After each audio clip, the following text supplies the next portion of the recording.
ईमान की रोशनी, अंधे दरवीश का मौजज़ा। ये कहानी एक अंधे दरवीश बाबा सलीम की है, जो एक वीरान बस्ती में अल्लाह के नाम पर जिंदगी गुजार रहा था।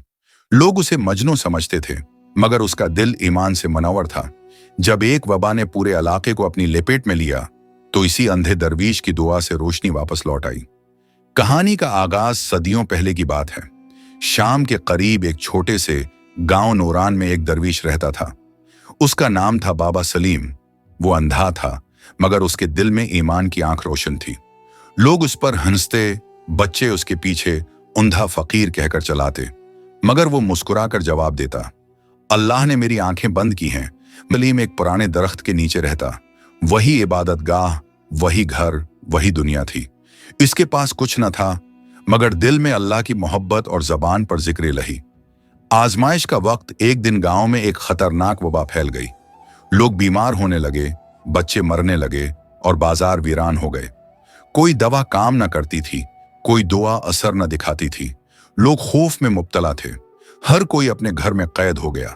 बाबा सलीम दिन रात अल्लाह से दुआ करता रहा, ऐ मेरे रब, ये तेरे बंदे कमजोर हैं, उन पर रहम कर। अगर मेरा ईमान कुछ कीमत रखता है तो उनके गुनाहों को माफ कर दे। ईमान की दुआ। एक रात गांव का रईस अब्दुल्ला बिन यूसुफ बाबा सलीम के पास आया और बोला, बाबा, हम सब बर्बाद हो गए हैं। कहते हैं तुम्हारी दुआएं कबूल होती हैं। अल्लाह से मांगो कि ये अजाब टल जाए। बाबा ने कहा, मैं अंधा जरूर हूं, मगर अपने रब को साफ देखता हूं। अगर तुम सब दिल से तौबा करो तो अल्लाह रहीम है, माफ करने वाला है। रईस ने कहा, हम सब तौबा करते हैं, बस दुआ करो बाबा। दुआ का मंजर। रात के आखिरी पहर में बाबा ने वजू किया, अपने हाथ आसमान की तरफ उठाए। आसमान पर बादल छाए थे। हुआ में वबा की बू, मगर उसकी जबान से निकले अल्फाज पूरे आसमान तक पहुंचे, या हई या क़यूम बरहम तक अस्तगीस।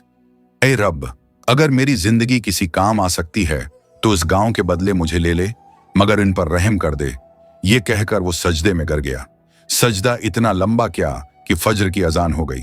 मौजज़ा। जब गांव के लोग सुबह उठे तो उन्होंने हैरत से देखा कि आसमान साफ था, हवा में खुशबू थी और बीमार लोग उठने लगे।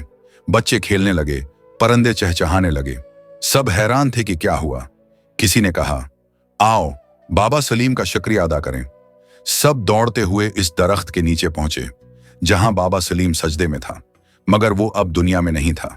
इसके चेहरे पर नूर था, होंठों पर मुस्कुराहट थी और उसके उर्द गर्द रोशनी फैल रही थी। अल्लाह का करम। इसी वक्त रईस अब्दुल्ला ने आसमान की तरफ देखा और कहा, ए अल्लाह, तूने एक अंधे दरवीश के वसीले से हम सबको बिनाई दे दी। इस दिन से गांव का नाम बदल कर रखा गया नूरान शरीफ। वो दरख्त आज भी वहां खड़ा है। लोग कहते हैं रात को वहां रोशनी खुद ब खुद जगमगाने लगती है। सबक ये कहानी हमें सिखाती है कि ईमान देखने से नहीं, दिल से महसूस करने का नाम है।